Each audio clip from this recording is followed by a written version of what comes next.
Hola, buenas noches a todas y a todos. En primer lugar, queremos agradecerles por acompañarnos en la segunda mesa del ciclo Balances y Relecturas sobre Velasquismo, 1968-1975. Este ciclo de mesas verdes es especialmente importante para el Instituto debido al cumplimiento de los 50 años del golpe militar de Velasco Alvarado.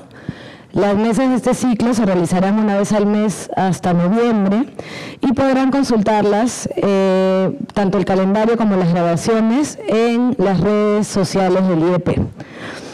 La mesa de hoy está titulada Velasco, la reforma educativa y los maestros, y estará a cargo de Rolando Rojas, quien es candidato a doctor en Historia por el Colegio de México.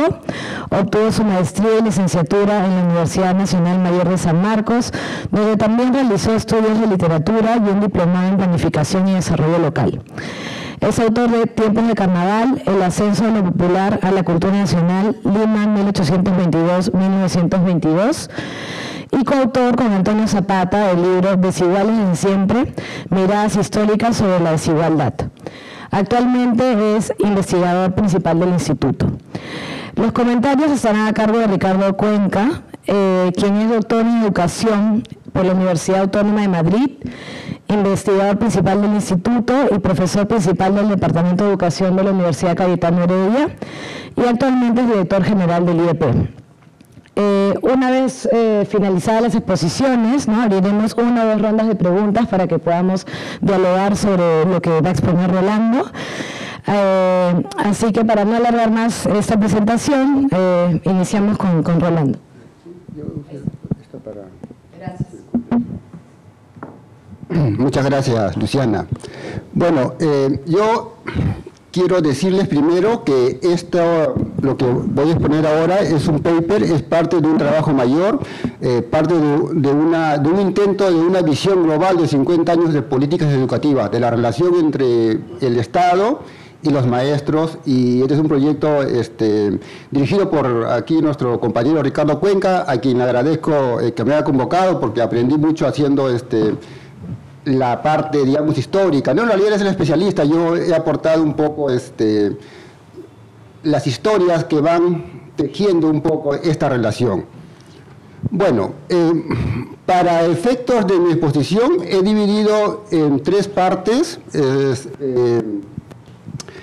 Una primera en la cual quisiera situar cuál es el papel que tiene la reforma educativa dentro del conjunto de las reformas estructurales y ver las interrelaciones que hay entre ellas. En segundo lugar, luego entraremos a la parte ya más de lleno de qué es la reforma educativa, en qué consistió, qué problemas hubo para su implementación, ¿no? Y cerraremos con una tercera parte en la cual quisiera ver algunas de las herencias que tiene la reforma para los años que siguen, sobre todo para los 80 en realidad, algunas continuidades, digamos, algunas huellas que se perciben posteriormente. Bueno, vayamos con lo primero. De manera muy esquemática, muy simplificada, debo decir que las reformas que lleva a cabo Velasco consisten más o menos en 4 grandes ejes que él trata de armar, el gobierno en realidad, ¿no es cierto? En primer lugar, no en este orden, pero digamos que en primer lugar habría que llamar la atención sobre la reforma agraria. Y sobre este punto lo que quiero señalar es que más allá de los discursos de justicia social, incluso económicos, había una racionalidad que yo quiero resaltar, y era la conversión de estos individuos bajo relaciones de servidumbre en pequeños productores y en partícipes del mercado, es decir, en consumidores. Esto no agota los significados de la reforma, pero me permite luego para tratar de ver el sentido que tiene, la lógica que tiene en su conjunto, ¿no? Una segunda cuestión, o un gran segundo eje de las reformas, tiene que ver con la promoción de las industrias. A través de protección arancelaria, de subvenciones, de exoneraciones a las importaciones de bienes de capital, etcétera, etcétera, se busca promover el sector industrial de la economía, a tal punto que solo en la época de Velasco hemos tenido, digamos, el más alto aporte del sector industrial al PBI, que es de 15%. Velasco lo recibe como en el 6 o 7 y él prácticamente, o tal vez 8, y lo duplica, ¿no? Esto es por el incentivo que da. Y un tercer eje que tiene que ver con el control que el gobierno logra ejercer sobre las actividades extractivas, que son las que generan divisas. Y que son las que le van a hacer la caja para llevar o para derivar capitales, recursos hacia el sector industrial. Entonces, hay como una suerte de lógica ahí, ¿no? O sea, controlo las actividades que generan divisas para hacer una caja, las inyecto vía varias formas, ¿no? Incentivos fiscales, subvenciones, dólar barato, etcétera. Las llevo al sector industrial. El sector industrial, en teoría, produce una serie de bienes y paralelamente he construido una población de consumidores porque las he liberado de una economía de subsistencia a través de la reforma agraria. Como ustedes saben, sobre todo los campesinos de la sierra no tenían una economía muy monetarizada, ¿no? Tenían una economía, digamos, relativamente, o participaban muy baja su participación fuera del mercado. Entonces, obviamente, estas reformas, o sea, la redistribución de la tierra, la nacionalización de las actividades mineras y de hidrocarburos, obviamente afectaba a un conjunto de sectores y de actores sociales, y aquí es donde Velasco, por lo menos en su discurso, digamos que el gobierno señala cuál es el papel que va a cumplir la reforma educativa, ¿no? La reforma educativa en ese sentido sería ser como el cuarto eje, ¿no? Un cuarto eje de política educativa cultural, en el sentido que busca generar una suerte de manto ideológico o manto ideológico cultural favorable a las reformas que estaba realizando Velasco, favorable al régimen, ¿no? Lo que se buscaba con esto, obviamente, era incorporar simpatías, movilizar sentimientos, y movilizar también a la gente, y si esto no se lograba, por lo menos neutralizar resistencias que, como sabemos, tuvo una cierta efectividad, ¿no? O sea, la oposición al régimen de los afectados fue básicamente a través de la prensa.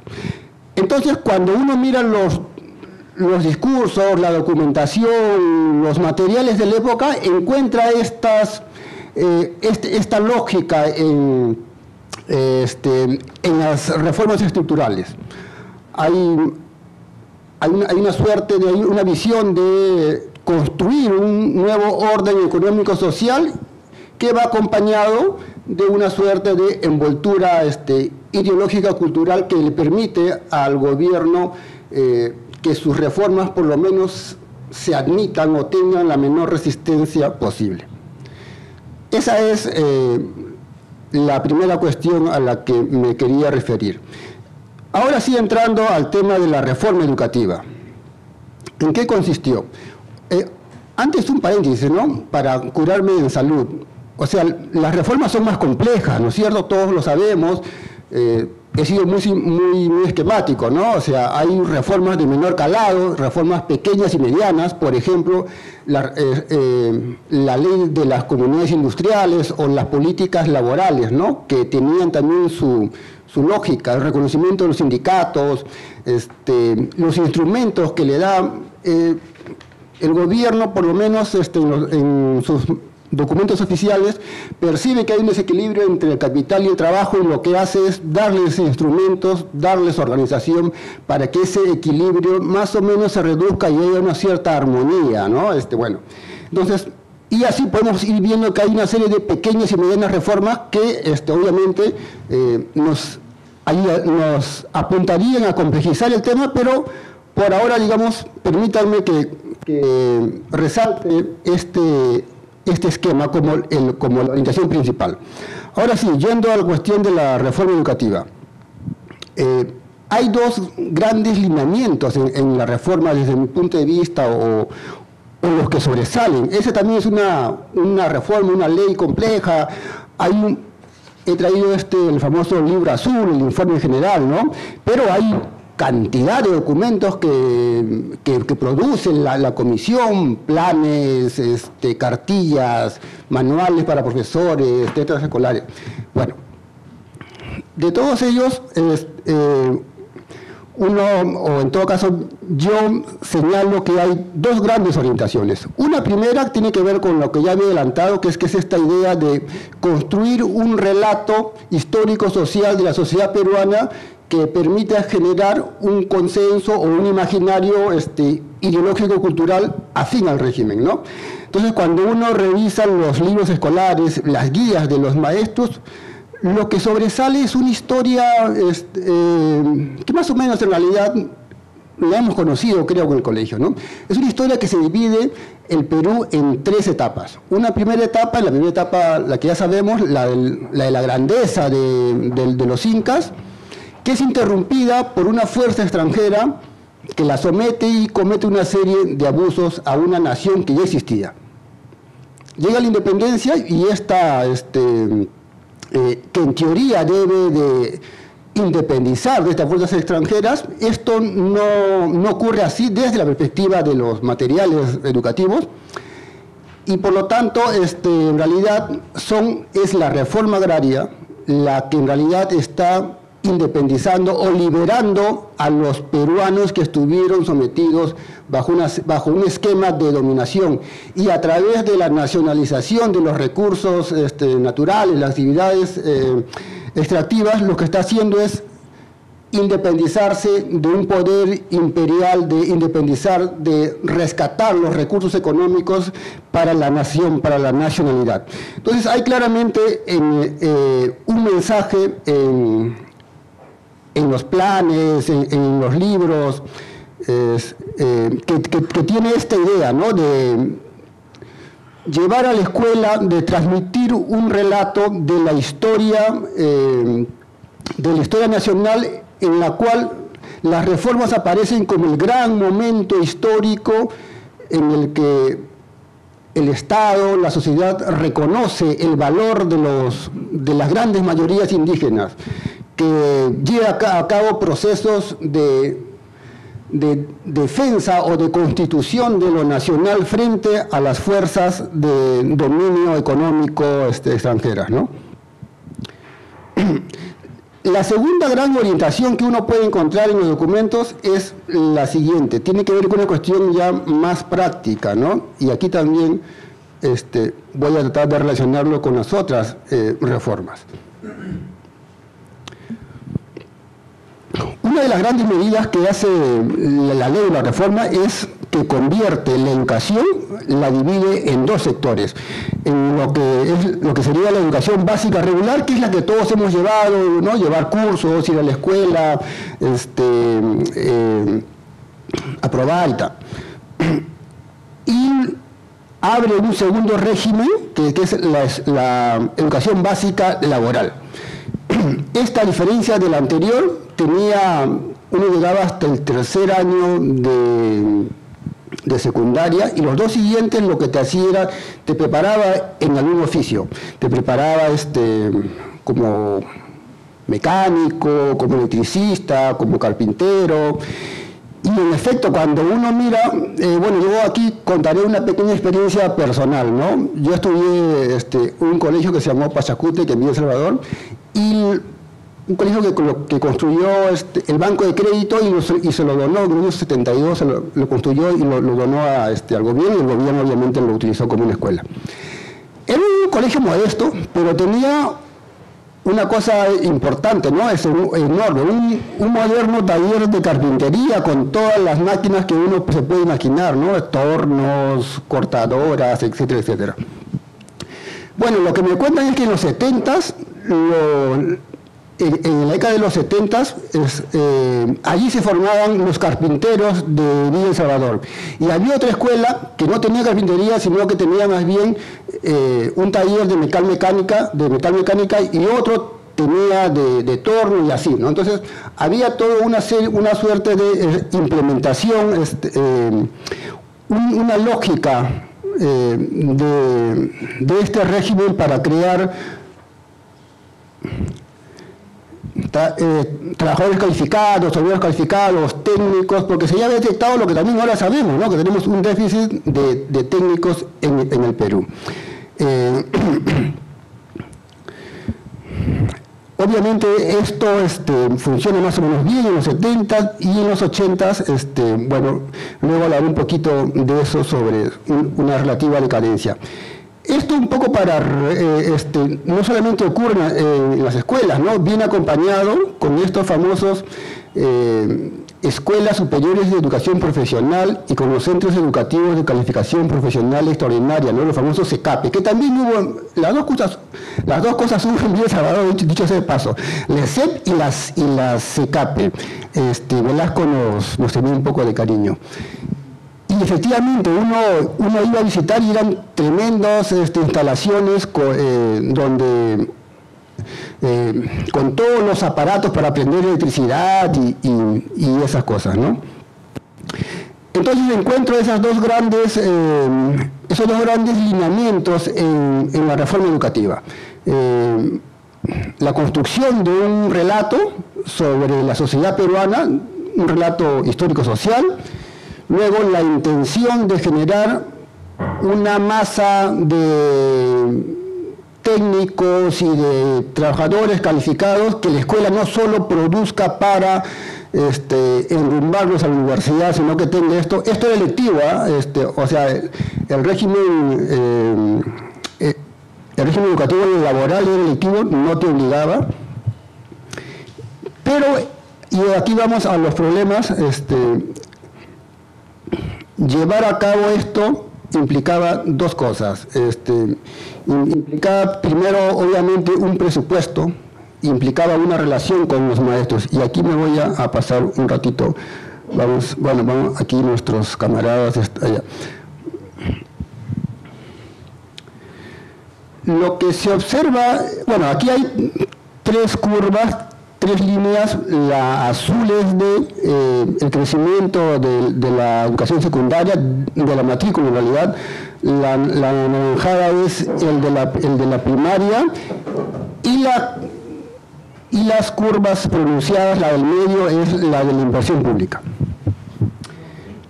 La inversión pública. Lo que quiero señalar es que hay que esta es una reforma importante, grande, pero que no tiene una gran inversión.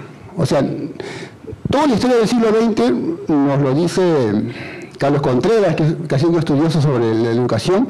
Toda la historia del siglo XX es la historia del crecimiento constante de la tasa de matrícula y del crecimiento constante de la contratación de maestros para que enseñen a eso que están matriculando. Pero lo que tenemos más bien es que en cuanto a la inversión pública, el gasto público, esto no es constante, sino tiene caídas y subidas, y por lo tanto siempre está detrás, está por debajo de lo que se necesita. El gasto público en educación, lo cual hace muy significativo el cuadro, ¿no? No es la inversión pública en general. No, claro. En educación, sí. Además son monedas deflactadas, doctor, por si acaso. Es el gasto público en educación en relación en realidad al PBI incluso, ¿no? Bueno, entonces, lo que les decía, ¿no? Hay un crecimiento constante de la tasa de matrícula, un crecimiento constante de la contratación de maestros, pero que no va acompañado con una inversión, y lo que se produce es un desencuentro en el sentido de que como hay una mayor masa de estudiantes y de profesores y el presupuesto no ha crecido, ¿qué ocurre? Se les empieza a pagar menos a los maestros, la inversión por estudiante va cayendo. Y obviamente Velasco, el gobierno no tiene el presupuesto para llevar sus grandes reformas y tampoco para establecer una relación, una negociación exitosa con los sindicatos de maestros. Y entonces se puede decir en este punto que se trata de una reforma educativa sin financiación, en el sentido que no se ha hecho una caja como hay en otras experiencias de la historia que luego podemos comentar, que sí se logra, ¿no? Hacer se va a hacer un cálculo de cuánto va a costar la reforma y yo hago esa caja y la destino. En este caso no hay. Entonces aquí viene la segunda cuestión, que como no hay un presupuesto para establecer una relación con los maestros al ver que no hay la misma ley además te da unos incentivos para pasar de un nivel a otro muy pequeñito, o sea, básicamente eran insignificantes los aumentos salariales. De modo que lo que tenemos en realidad es luego, en segundo lugar, es que viene un segundo problema y es que los maestros empiezan a oponerse. Los maestros venían del gobierno de Belaúnde, habían logrado una negociación exitosa, que ellos la recuerdan hasta ahora además, que era que Belaúnde les duplicara el sueldo, les subiera el sueldo 100%. Y el acuerdo es que lo hace en 4 armadas de 4 años. Belaúnde lo cumple en 2, solamente le sube el 50% porque luego viene una pequeña crisis y eso se suspende. Pero los maestros venían con esa experiencia de haber logrado que el Estado les reconociera una alza salarial del 100%. Y Velasco no les ofrece, creo que ni siquiera el 10%. Entonces,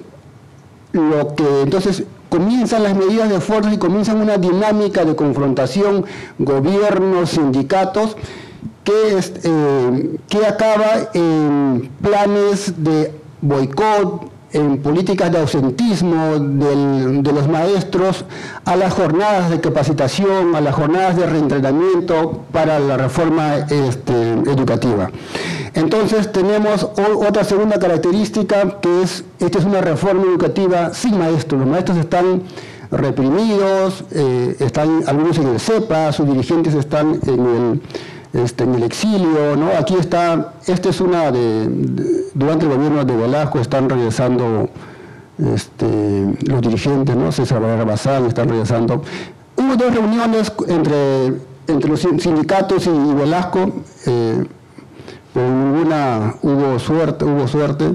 Y es un poco lo que puede sintetizar un poco la posición de los maestros, ¿no? En el letrero, si se logra leer, dice reforma educativa con hambre en interrogación, y la respuesta es no, ¿no? O sea, no queremos reforma. Y esta es la foto, ahí si lo reconocen, de Rolando Breña, que era en el año 71, el de la izquierda, ¿no? Era el año 71, Rolando Breña esa es la foto que se toma en París, porque él era presidente de la Federación de Estudiantes del Perú y fue deportado. Bueno, y la otra es ya más, un poco ya más empezando los 80. Bueno, entonces ahí está dinámica que se establece entre gobierno y maestros, que acaba frustrando, ¿no? Que acaba frustrando la relación, y básicamente porque el gobierno va con el garrote y no le lleva ninguna zanahoria, ¿no? Para ir cerrando, porque ya veo que debo terminar. Un breve balance sobre esto.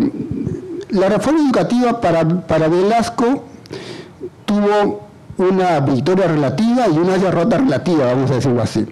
Empecemos por lo positivo, ¿no? Vamos a empezar por lo negativo, perdón. La derrota relativa es en el sentido que él establece una relación de fuerza con los sindicatos. En esos momentos no existe el SUTEP, estamos hablando de años cuando empieza la ley, es el 71, 72.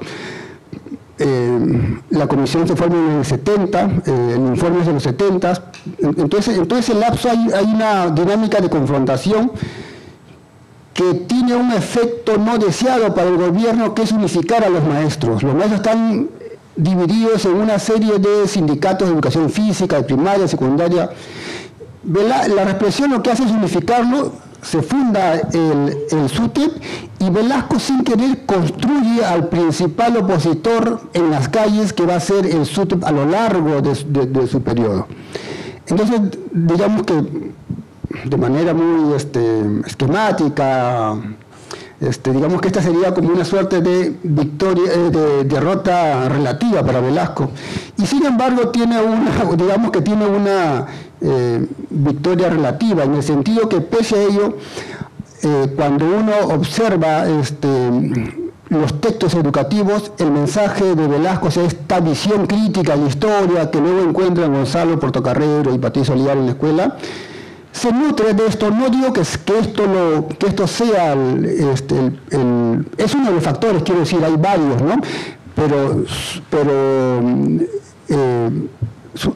su mensaje llega y logra movilizar sentimientos, y uno lo puede ver, podríamos ver un montón de fotos de la gente movilizándose y coreando ciertos lemas de los libros de la reforma educativa. Por último, diré que otra vez voy a tomar como ejemplo a Villa El Salvador. Ustedes saben que tiene un parque industrial. Ese parque industrial creo que de algún modo, no digo que esto sea, pero o sea, hay una serie de políticas sostenidas, ¿no? Pero que aquí empiezan a crearse estos grupos de técnicos, de carpinteros, de trabajadores calificados en estas escuelas, quiero decir, que luego uno los va a encontrar en el parque industrial, y algunos de ellos, con los que pude conversar, te van a contar que estudiaron en este régimen de escuela básica laboral. Bueno, hasta aquí voy a llegar. Les agradezco mucho por su atención, y ahora esperaríamos a Rita. Bueno, buenas noches. Quiero agradecerle mucho a Rolando porque me ha permitido hacer un alto en la gestión del instituto para poder entrar a cosas, no digo más interesantes, digo más retadoras intelectualmente. Y efectivamente formaba parte de un proyecto de largo aliento que intentamos avanzar con algunas dificultades, pero avanzar. Y efectivamente Rolando ha avanzado mucho más de lo que yo puedo haber avanzado, y es por eso que más bien comento antes que presentar algo. Yo quiero, además he tenido la suerte, por supuesto que ustedes todavía no han tenido, de leer un documento, y eso es más fácil para organizar los comentarios. Y yo quiero hacer 3 comentarios y unas reflexiones finales para dialogar con lo que Rolando nos ha presentado. Lo primero es que me parece fundamental que podamos discutir en esta mesa, y ojalá más adelante, la reforma educativa de Velasco, porque nos permite quitarle el velo a algo que ha estado durante mucho tiempo más o menos intocable, ¿no es cierto? La nostalgia por la reforma de Velasco, la reforma educativa de Velasco, es algo que ha penetrado casi todos los imaginarios en las discusiones educativas, e incluso en las discusiones de gobiernos y de formas de hacer política. Que probablemente ha sido así por una razón, y esto es una primera hipótesis para discutir el texto de Rolando, y es que esta idea de cuidar el imaginario exitoso de la reforma de Velasco y lo bien elaborado que está, es que probablemente es la gran segunda reforma que hay en el siglo XX, ¿no es cierto? Un cambio en el sentido de la educación después del proyecto civilista, y por lo tanto la idea de resguardar un cambio que efectivamente podía producir transformaciones en la sociedad y en el país bien vale la pena, y es por eso que ha sido como resguardada por varios actores, resguardada por muchos de los educadores que organizaron las ideas de la reforma bajo la dirección de Emilio Barrantes y de un conjunto de intelectuales que apostaban por esta idea de reforma.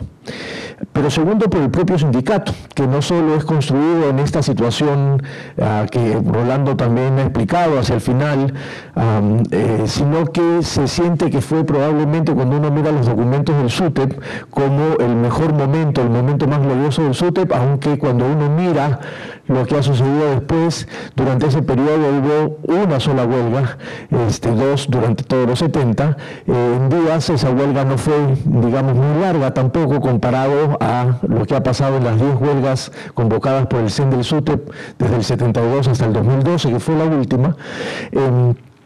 Y sin embargo, siguen siendo como los grandes hitos fundacionales de los reclamos sindicales y de las plataformas sindicales del SUTEP como parte de este gran velo de glorioso que tuvo esa reforma, que sin duda tuvo elementos a los que me voy a referir en el segundo punto muy importantes en la reflexión pedagógica, en la reflexión educativa, aun cuando no pudo ser del todo instalada y del todo desarrollada, entre otras cosas, por justamente la relación que tuvo con el magisterio, que es finalmente el punto central de nuestra discusión.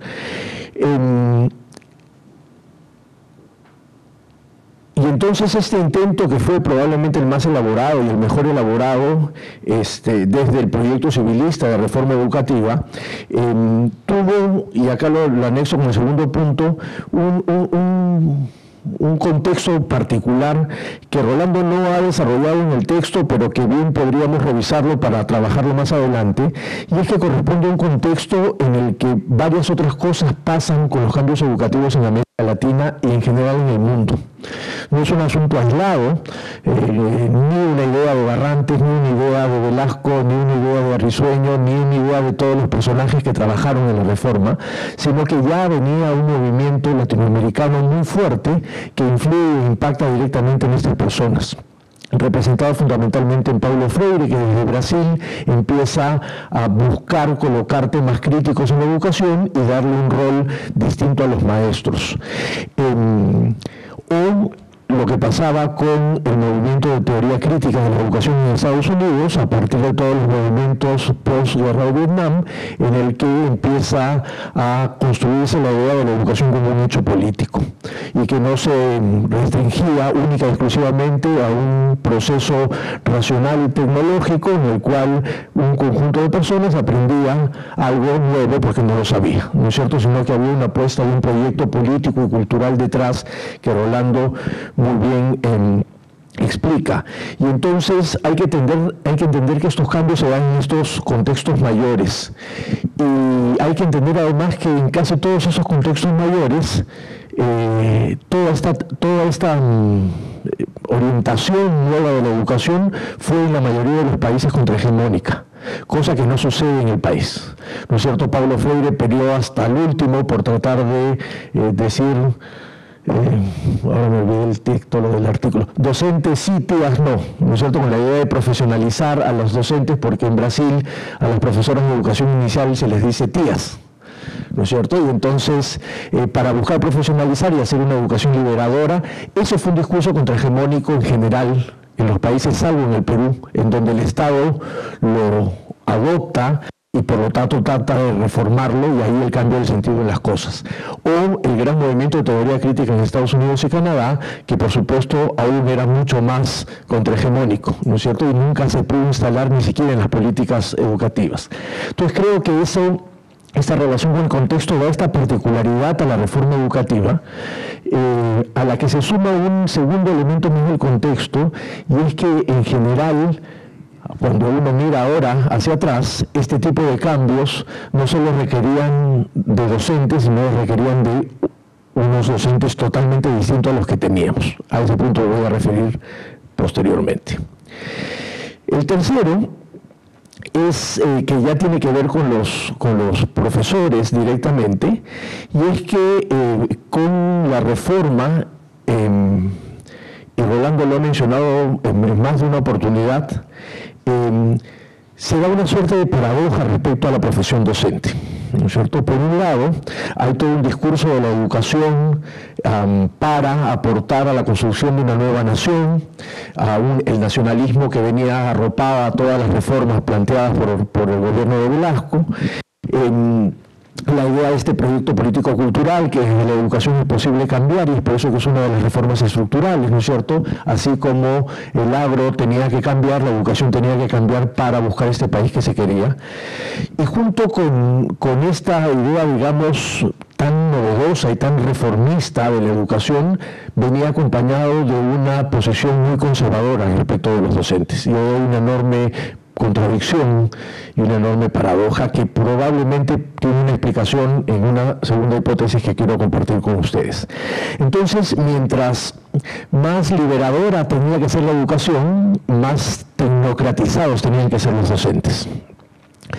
Por supuesto que usar categorías actuales para poder explicar procesos anteriores no es lo más recomendable, pero de alguna u otra manera serían una especie de convertirlos en los nuevos tecnócratas que existen y existirían ahora. Y es por eso que surge todo ese movimiento de tecnología educativa, ¿no es cierto? Que en el Perú se implementa muchísimo junto con la planificación estratégica. Veo aquí entre las cabezas de Marcos Garfias, que tiene un trabajo clarísimo sobre el tema de desarrollo y planteamiento estratégico y planificación educativa en ese tiempo, porque lo que se trata es de poder hacer profesional técnico a los docentes, y esto supone renunciar a la condición de sujeto social y político que tenían los docentes, porque en la racionalidad técnica habermasiana lo que se necesitaba era transformar a personas en unos grandes técnicos que puedan implementar estas ideas probablemente muy buenas y brillantes, que habían sido concebidas de esa educación tan liberadora, tan transformadora que se proponía.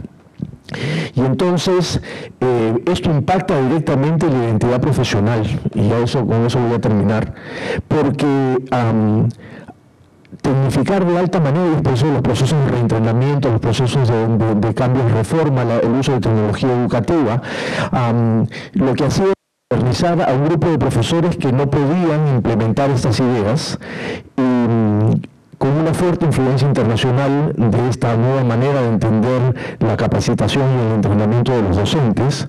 De hecho, ahí empiezan, por ejemplo, los talleres masivos de capacitación y de entrenamiento, pero además porque esta era la mejor manera a la hora de estandarizar ese trabajo de los docentes y poder tener control sobre ellos. Una de las cosas más interesantes en este proceso de crecimiento de las curvas que ha mostrado Rolando, faltaría poner la del crecimiento del magisterio, ¿no es cierto? Ahí está. Estamos todo coordinado con Rolando. Ahí está. Al masificarse la educación, se masifican también los docentes y se vuelve el grupo de funcionarios más grande que tiene el país, y por lo tanto hay que buscar formas de controlarlos de mejor manera. Y una de las maneras de hacerlo es tratar de buscar estandarizar un conjunto de procesos y dejar menos libertad para el trabajo de los docentes a partir de tecnología curricular, uso de materiales, una intensa capacitación, y por lo tanto tener controlado y mapeado qué es lo que hacen los docentes y qué es lo que deberían hacer o dejar de hacer los docentes. Hay algunos textos, que ya para ir terminando, que no sería muy largo mencionar, que incluso plantean que allí donde hay una fuerte orientación política y cultural de la educación es donde más control de los docentes debemos tener para que no puedan atentar contra esa idea de proyecto político-cultural, y por lo tanto los tecnifico de la mayor manera posible. Vamos a darnos cuenta que esta misma idea viene en la segunda, y esta es la parte provocadora de la mesa, en la tercera gran reforma educativa que ha habido en el siglo XX en el Perú, desde mi punto de vista, que ha sido la reforma de Fujimori, porque otra vez cambió el sentido de las cosas. Y entonces lo que tenemos es esta impacto en la identidad profesional de los docentes, que dejan de ser, por utilizar categorías muy generales, de trabajo con una orientación intelectual en el más amplio y libre sentido de la palabra, para pasar a un trabajo mucho más especializado y técnico del asunto en esta idea de profesionalización. Y entonces cuando uno mira los documentos, y Rolando ha mencionado dos ejemplos de ellos, es muy interesante porque en el libro azul y en los documentos en general, en los discursos, en las conversaciones que hemos tenido con algunos de los personajes que aún nos dieron una entrevista y aún están como presos a poder contar sobre el tema de la reforma, el discurso general era que los docentes no son insumos, ¿no es cierto? Y dicen no son materiales, son más importantes que ellos, pero tampoco son reconocidos en su totalidad como estos sujetos sociales y políticos, ¿no es cierto? Y ahí hay una enorme contradicción que Rolando termina nombrando reforma sin maestros, ¿no es cierto? Y efectivamente hay una reforma sin maestros por también una cuestión conceptual. Termino con tres ideas, trayendo un poco lo que sucede también ahora, ¿no? Lo primero es que creo que la reforma de la relación del magisterio con la reforma educativa durante la época de Velasco, creo que es uno de los ejemplos más claros de que la educación es un campo de batalla. Probablemente ahora estamos viendo otro ejemplo de ellos, en donde hay una tensión permanente de quién coloca la agenda y cómo se coloca esa agenda de ese proyecto político-cultural que es la educación y qué tipo de personas quiere formar para qué tipo de sociedad y todas estas discusiones casi metafísicas que hay alrededor de la educación y las reformas. Porque efectivamente había una idea de reforma, había una idea de país, había una idea de construcción de nación, había inclusive una idea conceptual de cómo funciona o cómo debería funcionar la educación. Sin embargo, por cuestiones económicas, por cuestiones que no sabemos, por la propia composición del magisterio, termina siendo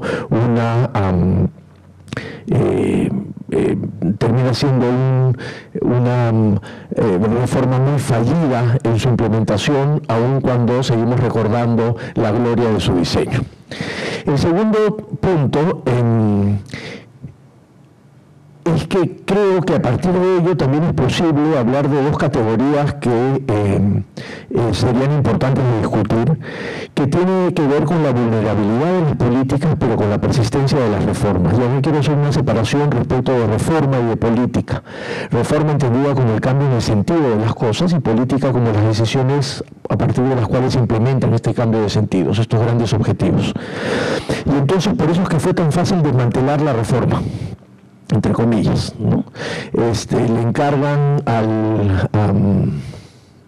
mi memoria hoy día está, le encargan a lo que dirigía, no, antes, lo que dirigía González Moreira. Bueno, el Instituto de Investigación de Educación, INIDE. Le encargan al INIDE una evaluación, ya con el segundo gobierno de la UNDE, una evaluación de la reforma, para que digan que continúa o que no, pero ese mismo encargo viene con una nueva ley de educación que lo que hace es desmantelar la reforma anterior.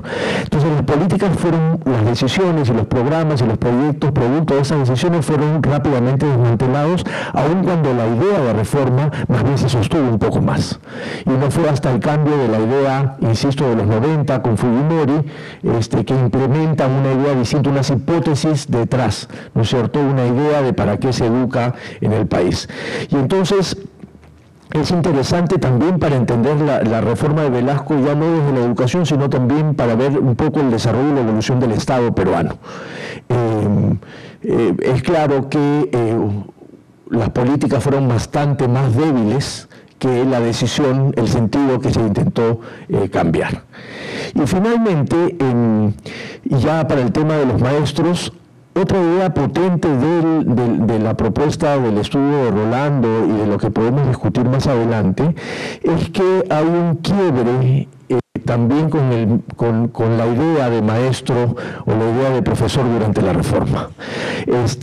A partir de la reforma de los 70, este profesor empieza a ser exigido por la sociedad como un especialista que dé resultados rápidamente, y asociado además a un conjunto de huelgas. Las huelgas más vistosas aparecen con el nacimiento del SUTEP en el 72, aún cuando hubo huelgas antes.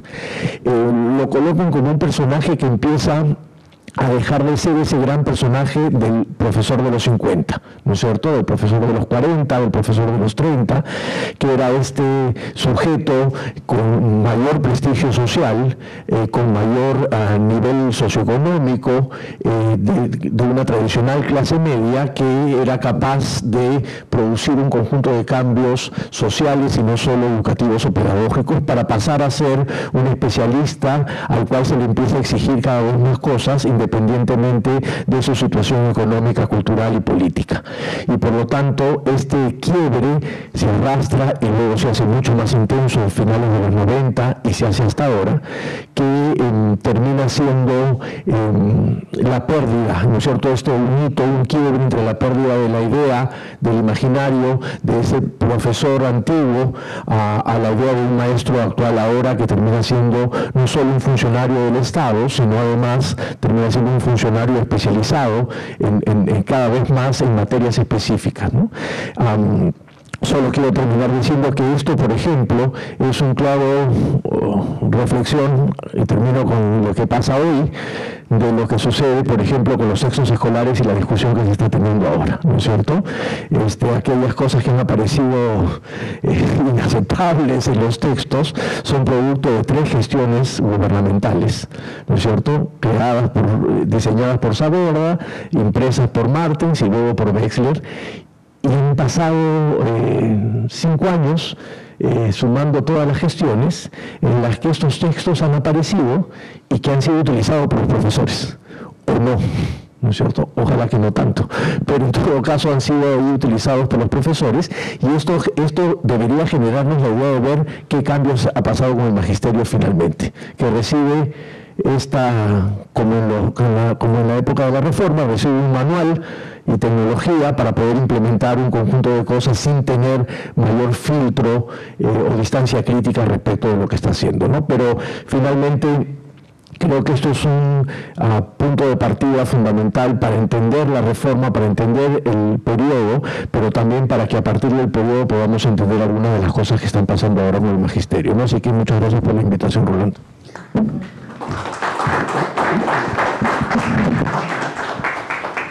Bueno, muchas gracias, Rolando y a Ricardo. Ahora pasamos a una ronda de preguntas. Hacemos 4 preguntas, las juntamos, y si hay más preguntas hacemos una segunda ronda. Comentarios también, sí. Sí, gracias. ¿Está? ¿Sí? Ok. Gracias. Está muy bonito, muy interesante. Gracias. He estado leyendo últimamente bastante lo poco que se ha escrito en la reforma, y por eso me parece muy valioso lo que hacen ustedes. Lo que hay es mucho documento. Y es que estoy preparando algo que viene a ser una cuestión de mi memoria misma, porque yo viví la reforma. Ahora, yo viví la reforma en un colegio de clase media, el María Reina. Entonces, era un colegio en San Isidro, donde, o sea, mis hermanos, que eran un año mayor que yo, el otro 2 años, no vivieron la reforma, solamente mi promoción. Y creo que los que vinieron después tampoco la vivieron. Fuimos un piloto para el colegio de clase media. Entonces, veo reflejada varias de las cosas que ustedes han dicho y me llama mucho la atención, pero quiero añadir algo a partir de lo que Rolando dice primero. La educación ahí tuvo una connotación de bien contra mal. Bien y mal, era una cuestión de buenos contra malos. Lo que yo recuerdo, y tengo que hacer esfuerzos de memoria, pero eso de aquí basada en mi memoria, es la palabra campesino, que brota en todo momento. Y todos chiquitos, rubios, como éramos, disfrazados de campesinos en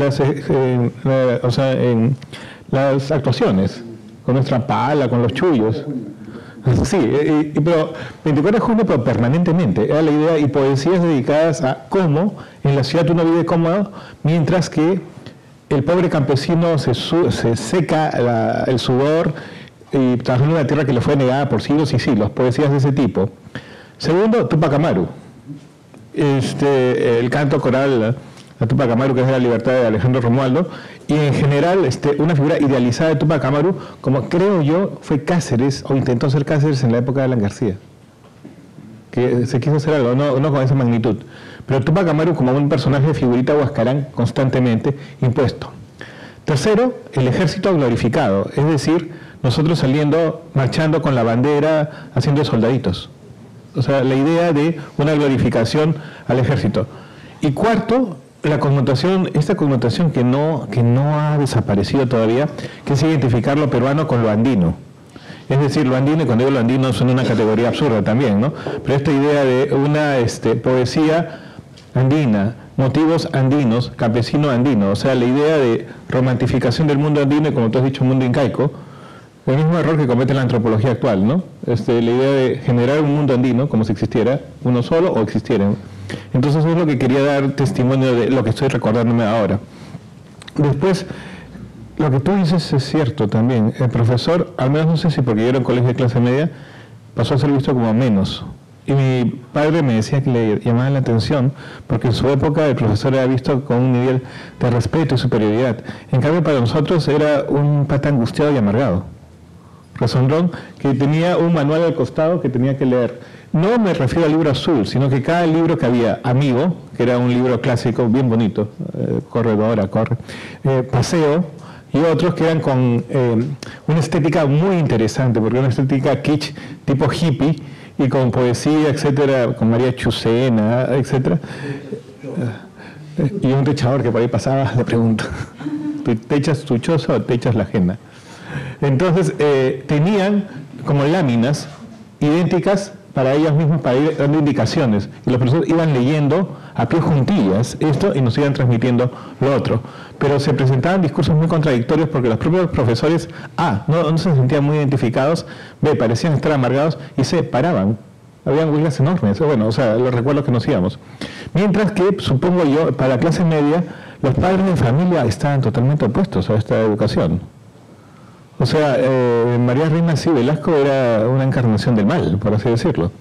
Entonces, también había un boicot de parte de los padres de familia, también un temor que no contribuía al progreso de una educación que era compleja. Y lo interesante fue que en determinado momento desapareció. En el 75 volvimos a los textos impresos en Colombia. Volvimos a estudiar otras cosas, textos colombianos, textos más estándares. Lo que sí nunca cambió, y eso es algo impresionante, es que los incas seguían siendo los buenos y que había toda una depresión para nosotros porque la primera parte, como decía Gonzalo Portocarrero, nos hacían identificarnos con los incas para después, el resto del tiempo, identificarnos con los españoles, deprimentemente. O sea, entonces, eso sí no cambió esa dialéctica inca bueno o indigenismo bueno, tipo 20, frente a los españoles. Entonces lo que quería darles era un testimonio peculiar, ¿no? Desde la clase media, y que estoy ahorita intentando recoger todos mis propios testimonios y también a mis amigos, que quiero escribir algo sobre esos recuerdos entrecortados y decirles pues de que los chibolos de esa época, muchos no entendimos mucho esto. Lo termino diciendo que cuando yo egreso, mi colegio sale sorteado ya para el 85 y hacemos instrucción premilitar. O sea que fuimos pioneros, o sea, fuimos sorteados para hacer reforma agraria y después fuimos sorteados para hacer educación premilitar. Gracias a nosotros, porque lo hicimos tan mal, no hubo educación premilitar después. Entonces creo que es interesante históricamente también hablar con los chibolos de entonces. Gracias. ¿Otra pregunta o comentario?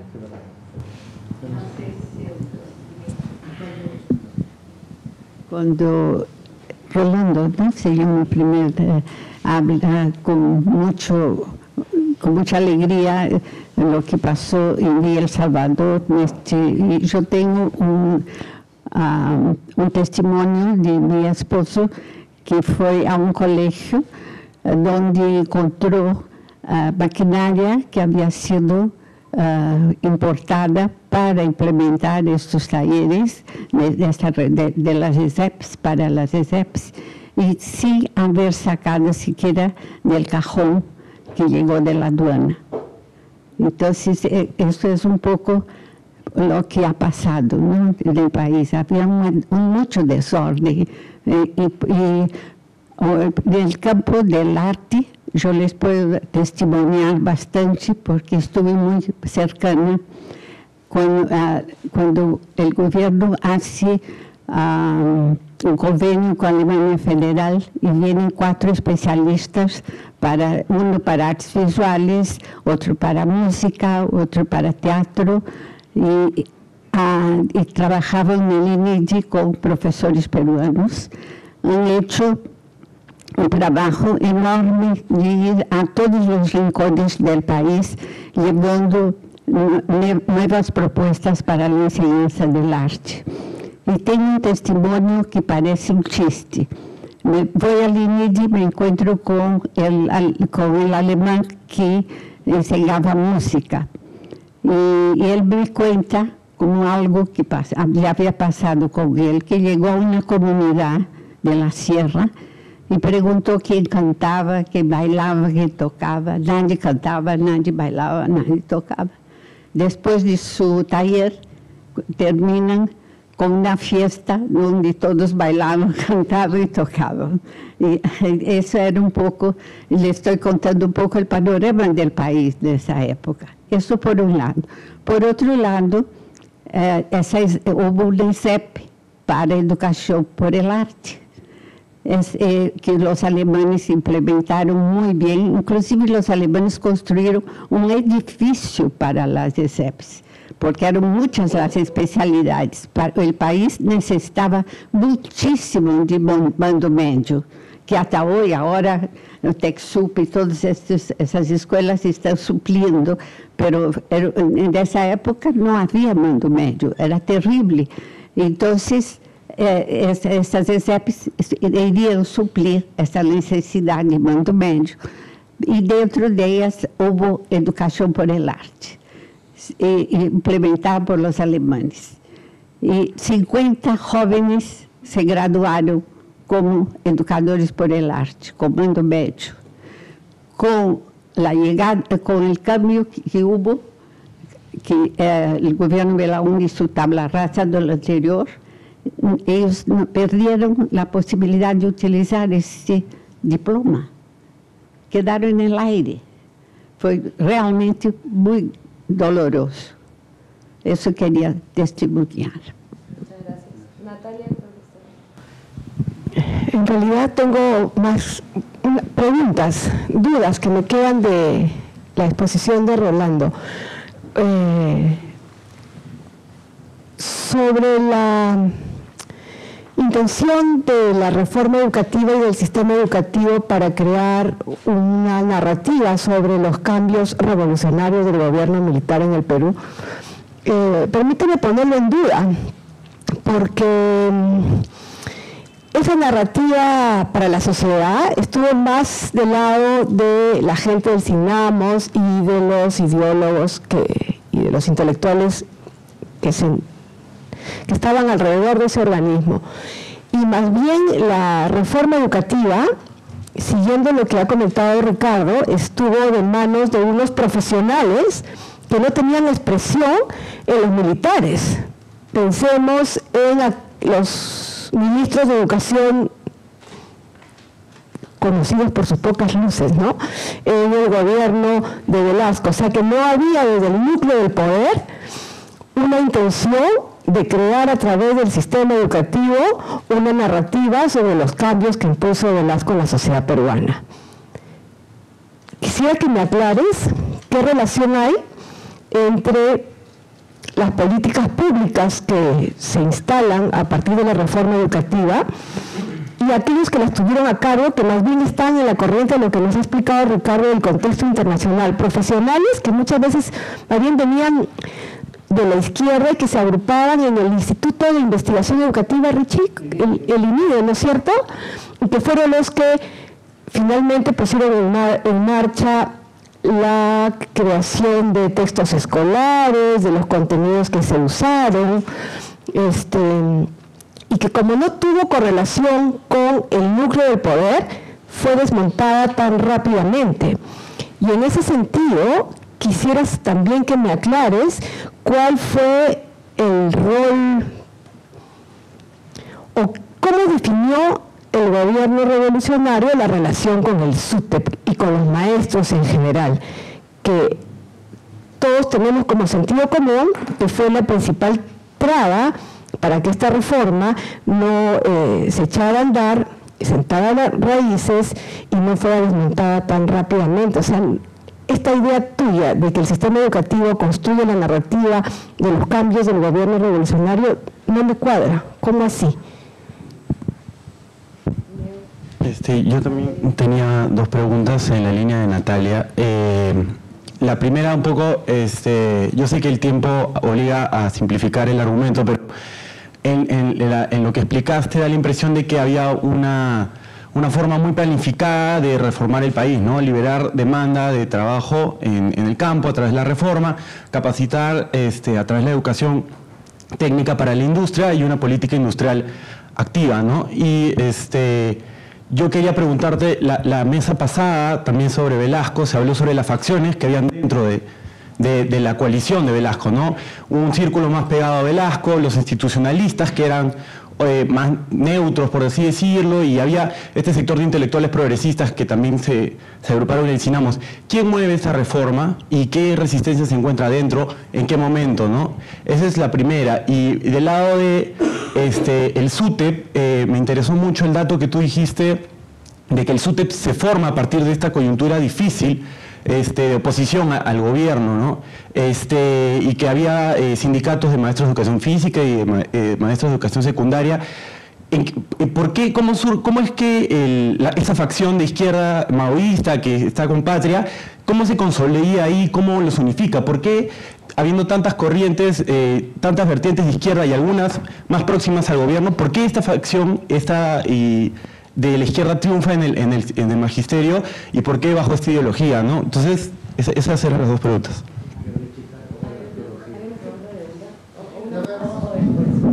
Ya, después de la siguiente ronda.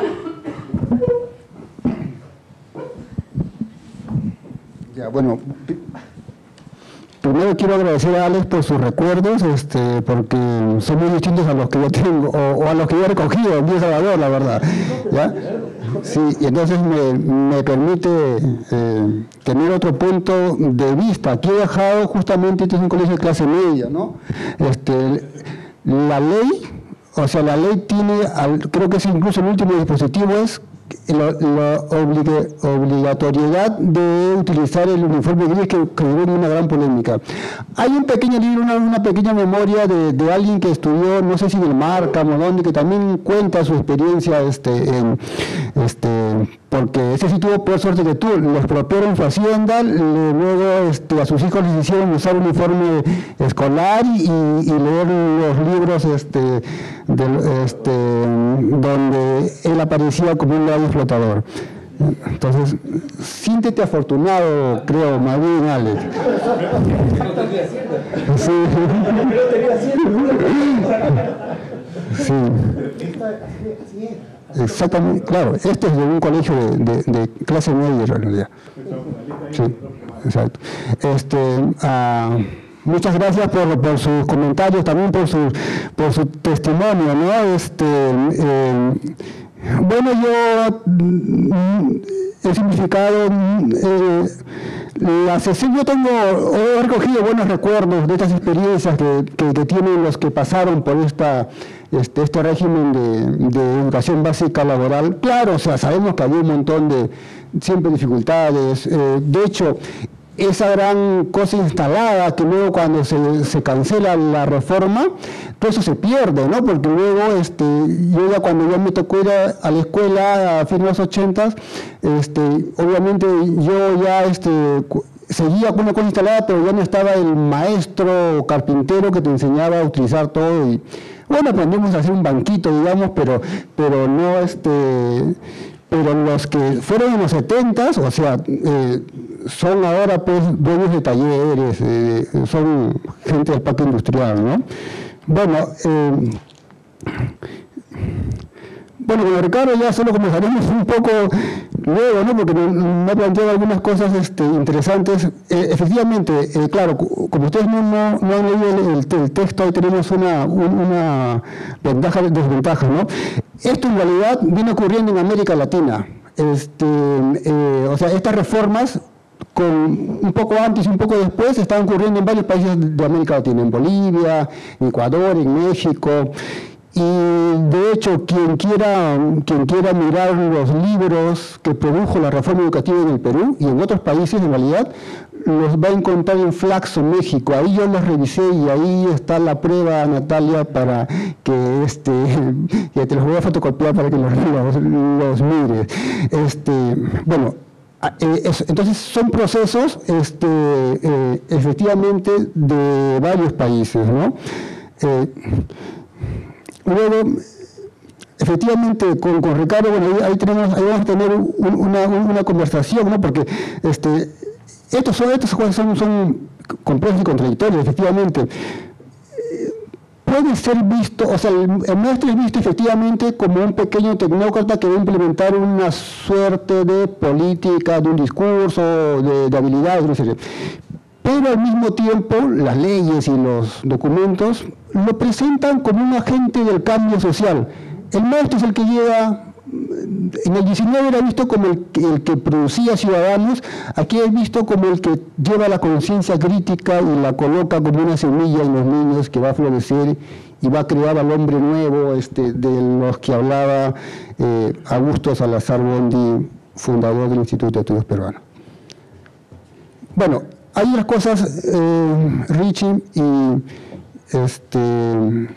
ya luego, para no monopolizar mis respuestas. Ahora voy a la respuesta a las preguntas picantes de Natalia y Diego, ¿no? O sea, hay una narrativa que a mí me queda así pero meridianamente claro, creo que está en miles de documentos, de libros, de escuela, que es más o menos la que he señalado. Lo que sí es cierto es que la reforma tiene como varias facciones, ¿no? O sea, Emilio Barrantes no era pues un andinista, o sea, Emilio Barrantes es presidente, ¿no? El vice es Augusto, pero al final habría que reconstruir si quienes de INIE son los que hacen las guías y los libros, y más aún, quiénes grafican esos libros, ¿no? Porque entonces ahí aparece no, son otros. No lo recordaría, pero sí pero aparecería, ahí la campesina aparece, pues, digamos, al lado de Velasco rompiendo las cadenas, ¿no? Sí, ¿no? Y los españoles aparecen, pues, con una cara siniestra y todo lo que más o menos sabemos. O sea, eso está como que creo que ampliamente documentado, o sea, pero sí. Es cierto, en la cabeza aparece efectivamente Emilio Barrantes, ¿no? Pero los que al final traducen eso, o sea, el pensamiento, porque Barrantes es como el moderado que da como el rostro, digamos, de la reforma. Pero quien arma todo el aparato discursivo es Augusto Salazar Bondy. Y ahora, quien lo traduce ya es otra cosa que había que ver con más detalle, pero son los que luego producen esos libros, algunos de los cuales yo conservo todavía, y que plantean más o menos esa visión. Entonces, efectivamente, no es que el tecnócrata tiene esa intención o proyecta eso, ¿no? Sino en otras áreas, en otras esferas de este proceso están.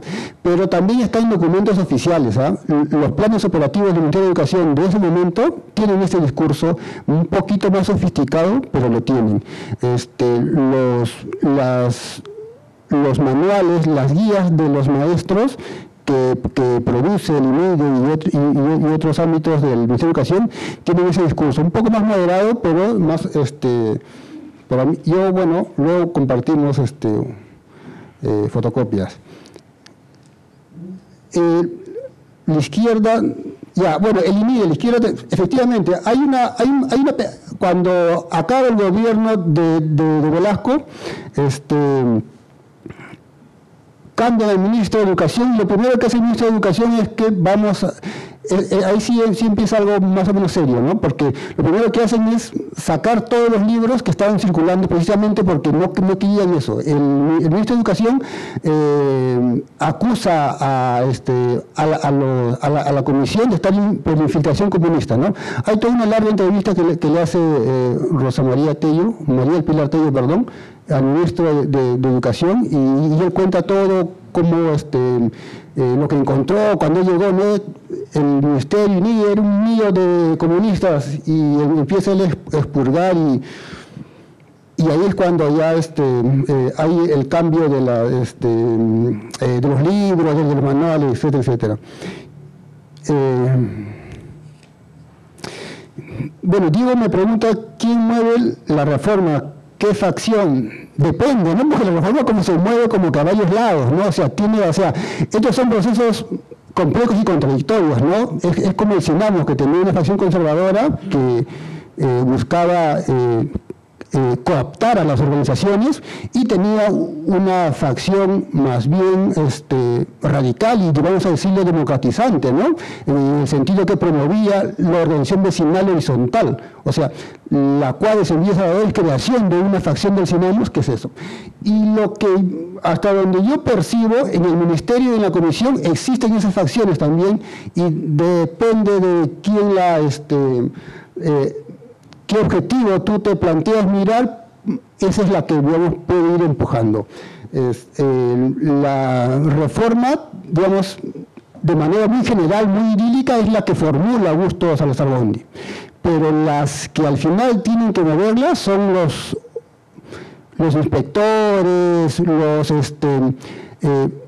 los intelectuales contratados para hacer los talleres que van a reentrenar a los maestros. De esta parte conocemos muy poco, solamente hay 2 trabajos, o sea, 2 etnografías, o 1 y medio en realidad. Hay una etnografía en Sicuani que relata todo este proceso, con todo lo conflictivo que fue hacer estos grandes talleres que serían como el plan CAT de Velasco, ¿no es cierto? Llevar a los maestros a un retiro, reentrenarlos en las nuevas metodologías, pero sobre todo en un discurso, ¿no?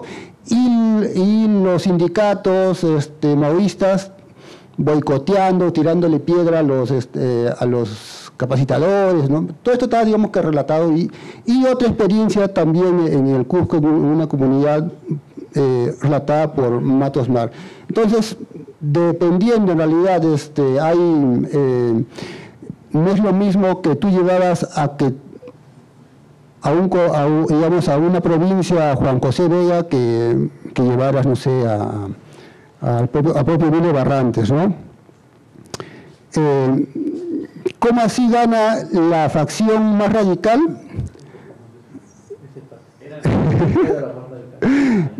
Efectivamente, Rechi ya creo que, bueno, miren, antes de Velasco, los sindicatos eran belaundistas. Apristas belaundistas, o sea, los sindicatos estaban divididos y cada uno tenía claro, había los apristas, pero también había sindicatos belaundistas, y no eran pocos.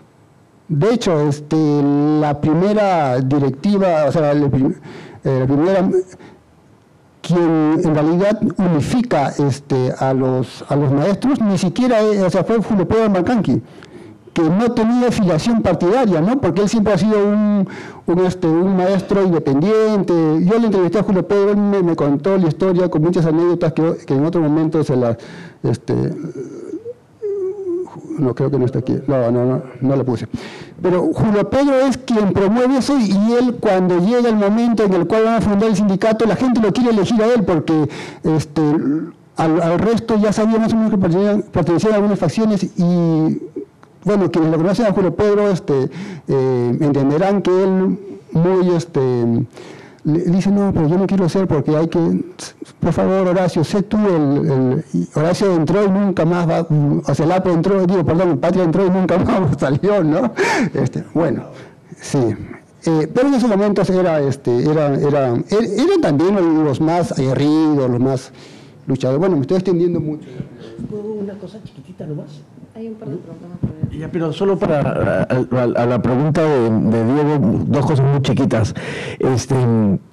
Una, efectivamente los militares que estaban más cercanos a Velasco casi tuvieron el encargo de ver qué hacían con el SUTEP. O sea, cuando he entrevistado a Otto Lespuro, entre otras cosas decía eso, es decir, cómo ellos se encargan de decir, oye, ustedes vean cómo hacemos para organizar y controlar el tema sindical.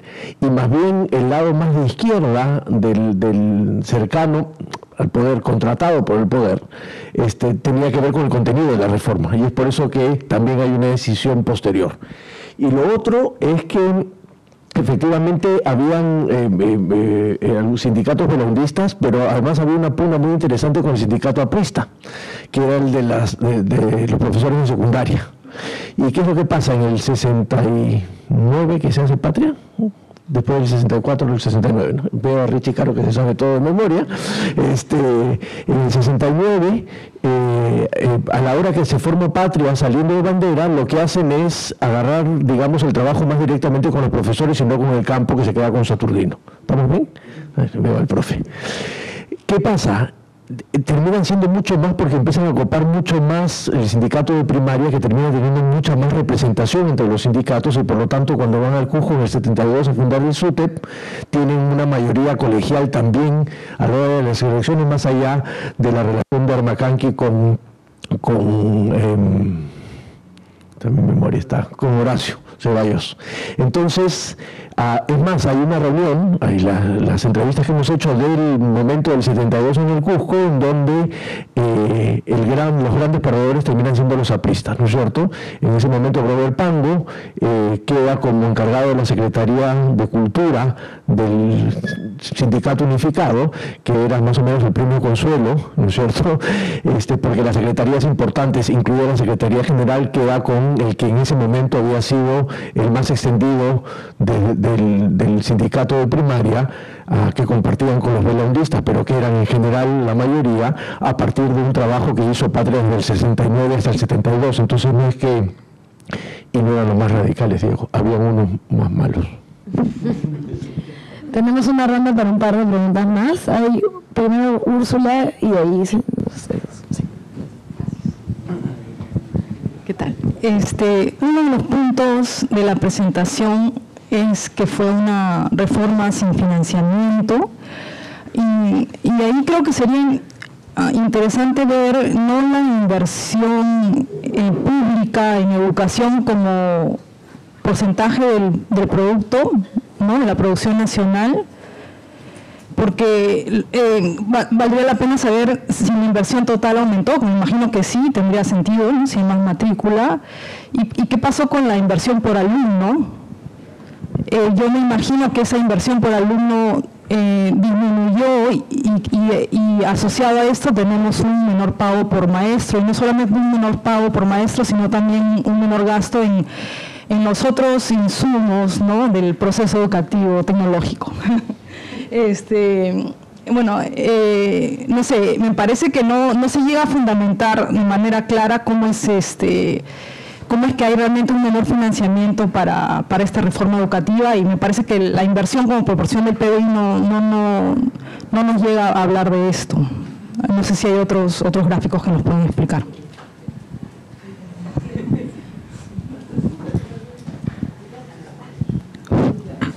Muy buenas noches, Rolando. He llegado desde el inicio de esta exposición, pero igual llegué a escuchar el aspecto de que la educación un poco se le dio énfasis a la educación básica escolar y al nivel técnico, a los CNCAPES, los centros de educación superior. No he escuchado, y no sé si has profundizado el aspecto de la educación superior universitaria. Y de ahí quiero comentar algo que cuando ingresé a la universidad en 91, nuestro profesor, y en ese momento decano también industriales de la UNI, mencionó algo que me quedó grabado hasta el momento. En esa época daba el boom de las inversiones. Él era cachimbo, o terminaba su carrera en la época de inicio del velasquismo. Mencionaba de que ya los alumnos desde el 8º ciclo tenían contratos firmados laborales, porque las empresas se peleaban los egresados. Claro está que en ese momento había pocas universidades, y claro está que era gente de la UNI también a nivel industrial, porque el mundo de las universidades iban a las industrias en ese momento. Pero se me quedó grabado eso. por lo que te he escuchado y por lo que uno sigue leyendo ahora, creo que la realidad de un sector de profesionales no era la misma la realidad de todos los profesionales en el país, como suele suceder ahora, ¿no? La consulta en cuanto a ese nivel de educación superior es esta. Sabemos que la Universidad del Pacífico, desde que se creó y inició sus actividades acá en el país, ha tenido bastante presencia a nivel macroeconómico en las políticas del Ministerio de Economía y Finanzas. Y sabemos también que Belaunde, como lo comentamos en la UNI también en las reuniones que tenemos con la gente de arquitectura, está pasando piola en los análisis negativos de su gestión, ¿no? Y digo piola porque si bien es cierto no hay evidencia de corrupción por parte de Belaunde, pero fue muy permisiva todo lo que conocemos, ¿no? Si solamente reseñamos la página 11 y que fue el padre político de PPK, y ya todos saben lo que es PPK, creo que hay mucho por decir de Belaunde, ¿no? Pero la pregunta es en el sentido, si en la época como hoy, desde el retorno de Belaunde, ¿cómo es la historia, no? Si va a Belaunde y la presencia de la Universidad del Pacífico en MEF fue fuerte. Regresa a Belaunde y la gente en la Universidad del Pacífico ahora predomina también en MEF. Y en eso solamente se conoce a nivel de los economistas en el país. La pregunta es, ¿cómo fue la presencia de la educación superior durante el gobierno del velasquismo? ¿Fue netamente militar? ¿Fue una incidencia de los profesionales en MEF sobre todo? ¿O qué sucedió a nivel de la educación superior en esos años, ¿no? Y como segundo componente de mi intervención, Velasco tuvo algo de lo cual no lo sé, pero de lo que al menos yo tengo conocimiento, tuvo algo bueno que mucho hoy los historiadores valoran, que hubo una iniciativa de elaborar la colección del Sesquicentenario, ¿no? Muchos podrán decir que fue para ese momento lo mejor que dejó como parte de esa celebración. Muchos podrán decir también que hay observaciones en esos relatos, en esas investigaciones. Mi consulta es al respecto, un poco emocionada, hace 2 semanas acabo de completar mi colección del Sesquicentenario. ¿Ya?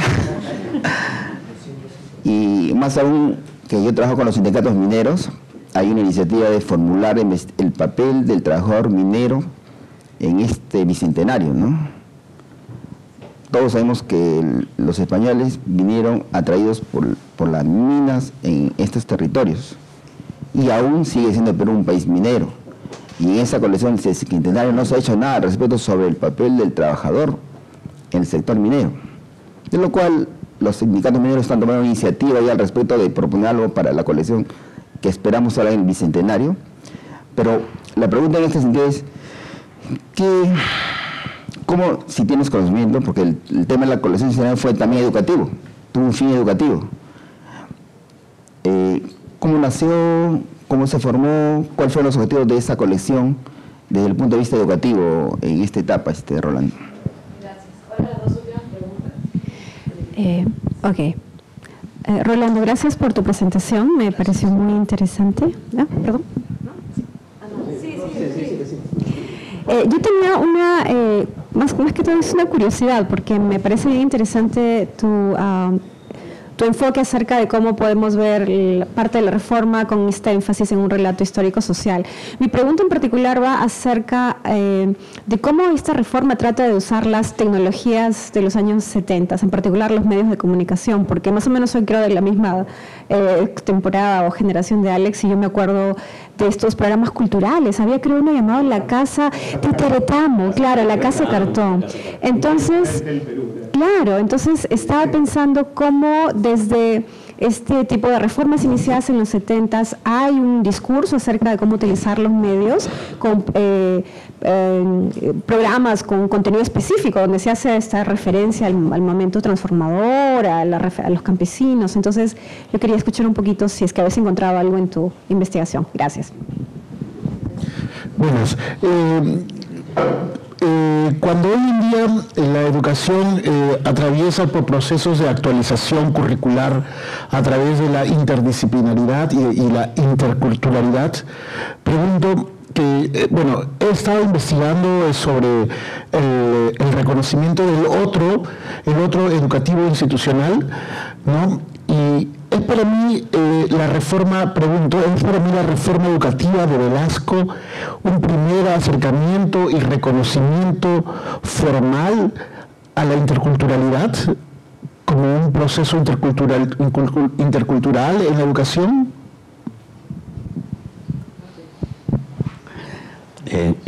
Igual agradecer tu exposición, Rolando, y yo mirando las curvas me imaginaba si se pudiera hacer algo así como una curva de la ideologización del proceso educativo en esos años.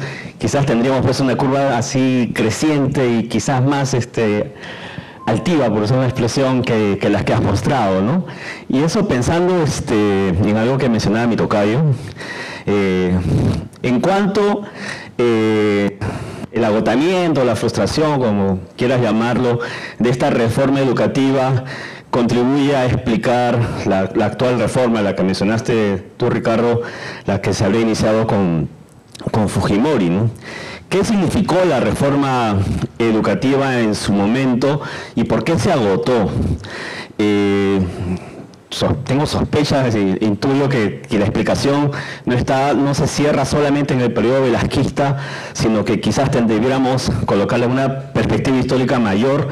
Me da la impresión que el proyecto reformista dentro del paquete de reformas fue algo así como el último aliento de una manera de construir un determinado tipo de república, ¿no? De la república criolla además, ¿no? Por otro lado, también quería preguntarte, o no sé, ¿qué te suscita esta idea? ¿No? Creo que un gran efecto o impacto de la reforma educativa fue la enorme politización que logró hacer en el conjunto del país, ¿no? En ese sentido, creo que hablar solamente de la reforma educativa para pensar en esta politización no es suficiente.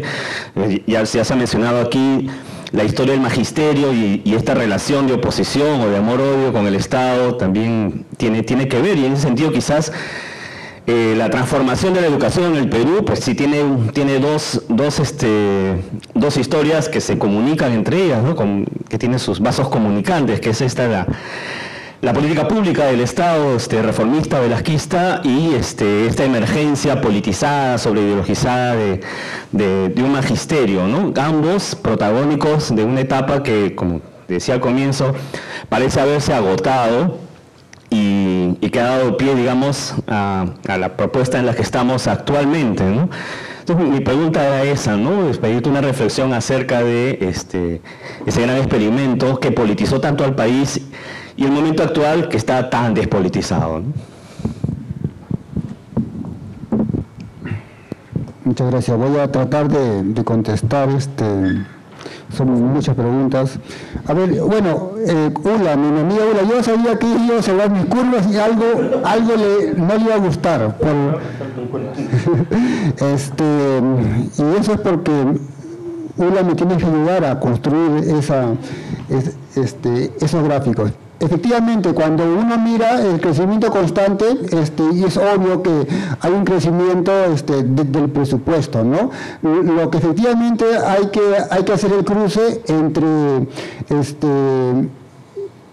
si hay una disminución del gasto público de educación por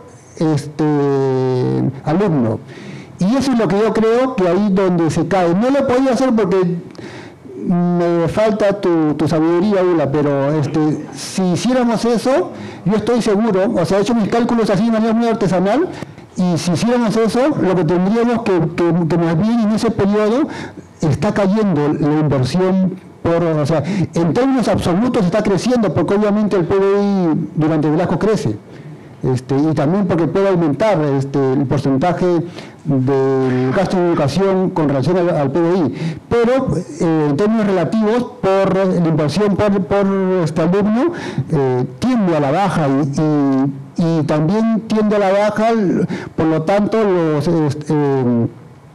los salarios de los maestros, aunque ahí sospecho que no es que te rebajen, sino es que no lo adecuan a la inflación, porque la gran pelea de esos años por el maestro es indexar su sueldo a la inflación. Entonces, te comprometo a construir ese gráfico. Bueno, estimado, la reforma educativa no afectó tanto al sistema universitario, ¿no? Parece que Velasco dio otra ley, hizo otra, ahí no le fue tan bien, no profundizado. Marcos Garfias es el que Marcos Garfias es nuestro historiador de la universidad, de las reformas, desde el 19 hasta las que sigan, ¿no? Lo que sí te puedo decir es que la reforma educativa esta, o sea, la ley la afecta en el siguiente sentido: la obliga a esos famosos, sobre todo a las universidades de provincia, a abrir pequeños cursos, programas de capacitación, de extensión a la población. Por ejemplo, ¿no? Los ministerios tenían que evaluar, digamos que en el Cusco necesitaban cursos de ganadería en Sicuani, entonces tenía que dictarse ahí talleres, jornadas, capacitación a los campesinos, a los propietarios. En tal lugar necesitaban experimentar con la madera o hacer tal, o cambiar de cultivo por tal. La universidad tenía que entrar a esa función, era por ley, ¿no? Y había como una suerte de consejo que veía eso liderado por el ministerio correspondiente, generalmente era la agricultura. Richie dice que es el CONUP. Bueno, ahora sobre Velasco y Secretario, yo sí conozco más. Te felicito que hayas completado tu colección. Yo todavía no lo he podido hacer, pero probablemente esa sea la mejor herencia que ha dejado Velasco para los historiadores, quiero decir, ¿no?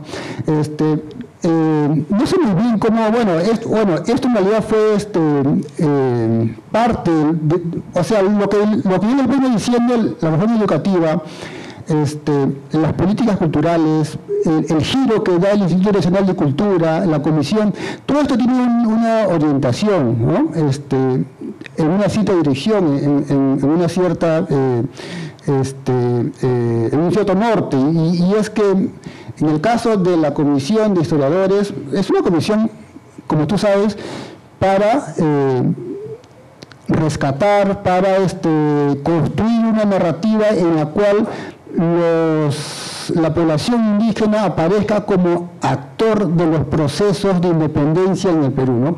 Todo el gran esfuerzo está un poco dirigido a eso, ¿no? A incorporarlos como parte de la creación de la nación.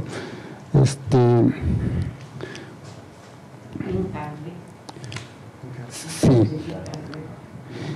Lourdes, mira, las tecnologías de la educación, eso es una cosa sobre lo que me hablo mucho. Hay un montón de información sobre eso y es muy interesante, ¿no? Para empezar, si no me equivoco, estoy casi seguro que el canal del Estado, Canal 7, empezó funcionando en una oficina del Ministerio de Educación. Ahí funcionó, ahí empezó y ahora está, como sabemos, ¿no? En Paseo de la República. Y ahí tuvo un fin, están, ¿no? Todavía los programas, o sea, el proyecto de ley, o sea, la ley, los programas, los documentos existen y uno puede mirar cómo habían planificado hacer del canal del Estado un instrumento para educación, y además con determinadas cosas, ¿no? Títeres, una serie de cosas. Y obviamente hay una serie de esfuerzos.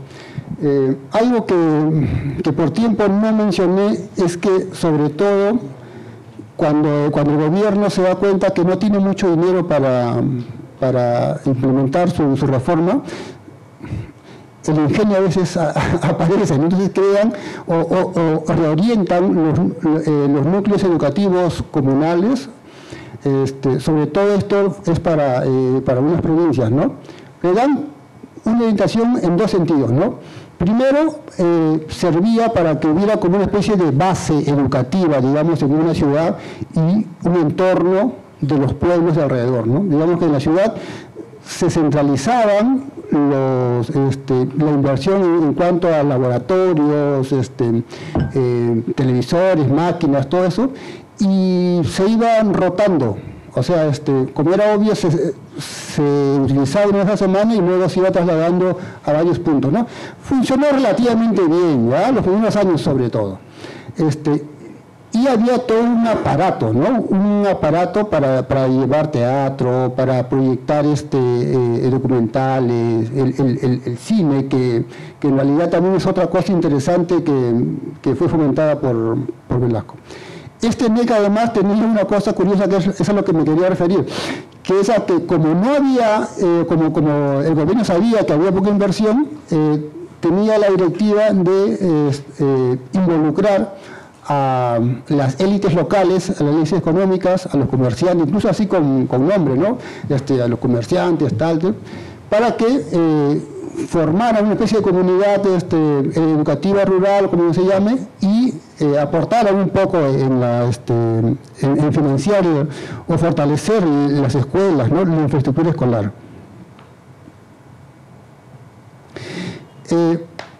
¿Fue la reforma de Velasco un reconocimiento del otro, de la interculturalidad? Puede ser el problema con esto, a mí me gustaría decir que sí, la verdad, pero el problema con esto es que hay, como ya lo dijo Alex, más que una interculturalidad, hay un reconocimiento de lo andino, de lo indígena, y un no reconocimiento o se opaca, entonces no llega a ser, digamos, intercultural, ¿no? Tiene un sesgo bastante marcado. Yo entiendo cómo se habrá sentido Alex al leer esos libros, ¿no? Yo los he revisado y efectivamente tienen una visión negativa de lo criollo, de lo urbano. Y por último,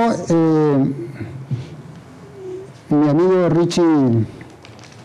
Richie Caro siempre hace preguntas difíciles, ¿no? Porque dice, ¿por qué se agotó la reforma educativa?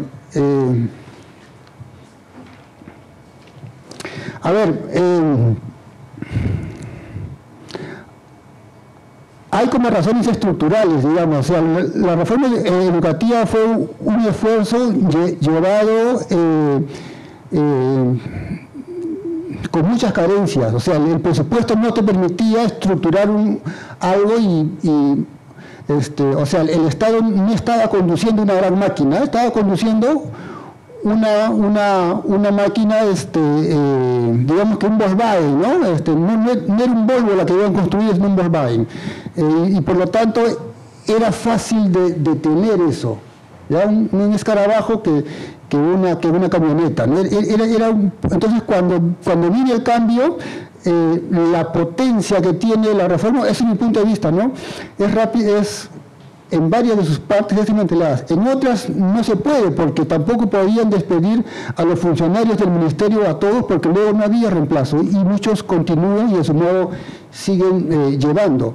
Y luego tampoco es que si tú cancelas una reforma es para poner otra, y no había una reforma alternativa, un proyecto alternativo. Entonces lo que se hace básicamente es sacar de circulación los libros y los manuales, ¿no? A mí también me gustaría hacer como una curva de la ideologización de la izquierda del Perú, ¿no? Eso ya da materia para una gran discusión. Lo que sí es cierto es que si uno mira la votación del año 62, en la que participa la izquierda, que si no me equivoco es en la 62, no llega al 3%. ¿Ya? Luego cuando vuelve a participar la izquierda, ya es en el 68, son 30%, ¿no? O sea, hay un proceso por el cual esto tiene que ver parte, pero ahí hay muchas cosas por mirar en realidad, pero sí creo que bajo el amparo de Velasco es evidente que, sin proponérselo incluso, él fomenta un cierto discurso cercano a la izquierda, o que se retroalimenta de los discursos que desde la izquierda, desde los Varia, desde la constelación de las izquierdas, están también tratando de colocar en la opinión pública, colocar también en la educación. Quisiera cerrar con la idea de Ricardo, que la educación es un campo de disputa. Efectivamente, si uno mira la historia de la reforma, es un campo de disputa entre el gobierno y los maestros, ¿no? Como ahora que estamos también con estos libros que hemos visto, estamos experimentando una disputa sobre el sentido que van a tener el mensaje que lleve el Estado a la escuela, ¿no? Bueno, les agradezco mucho por sus comentarios. O sea, perdón. Yo siempre meto mi cuchara. Dos cosas nada más. A raíz de lo que pregunta Ricardo, y luego una cosa de interculturalidad muy chiquita. Yo creo que también hay que entender la reforma en el traspaso entre Velasco y Morales, ¿no es cierto? Porque la parte de contenido era este contenido contratado a los intelectuales progresistas. Lo mismo pasó con la educación superior, ¿no es cierto? Y es más, porque todavía fue mucho más decisivo, porque quienes arman el planteamiento para los cambios son gente que viene de fuera, ni siquiera son peruanos, ¿no es cierto? Viene Oscar Barsaski, García Ribeiro, y proponen un conjunto de temas para el cambio de la universidad acercada, por supuesto, a los ideales de la reforma, que todavía sufre una peor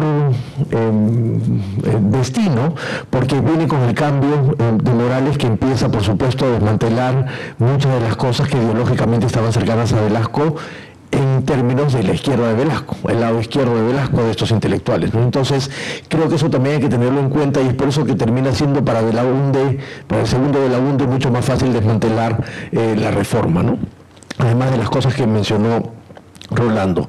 Y la otra cosa, una pregunta, creo yo, interesante, es el tema del reconocimiento del otro y la interculturalidad. A ver, el hito fundacional de la noción de interculturalidad en educación aparece recién en el año 74,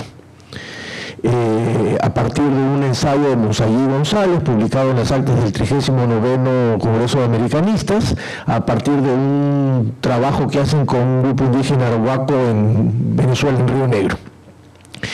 Y entonces, eso marca como la impronta indigenista de la noción, que luego intenta transformarse. Más bien lo de Velasco, creo yo, era lo que sí venía de atrás, y era este enfoque multiculturalista del asunto, es decir, la coexistencia que viene del mundo anglosajón y que tiene que ver con la coexistencia pacífica, sin contacto mayor, pero pacífica, entre grupos étnicos y culturales distintos, ¿no es cierto? Entonces, están ahí los indígenas, hay que valorarlos, pero no, digamos, incorporarlos a la vida nacional o a la acción social cotidiana. Creo que más iba por ahí. Es decir, el reconocimiento del sujeto indígena, fabricado, por supuesto, Cherry no está Raúl, pero para el texto de Raúl sobre Tupac Amaru, pero sin mayor contacto necesariamente, ¿no es cierto? Salvo la incorporación inicial en los colegios como el de Alex, ¿no es cierto?, en el que tenía que leer esos terribles textos que ponían en jaque su identidad de clase. Solo una reflexión nada más, pero incluirlos dentro de un proceso educativo de aprendizaje es un primer paso para una interacción. Por eso me refería de repente que incluirlos formalmente como instrumentos educativos puede darse un pionerismo hacia la interculturalidad, ya que está dentro de un proceso educativo.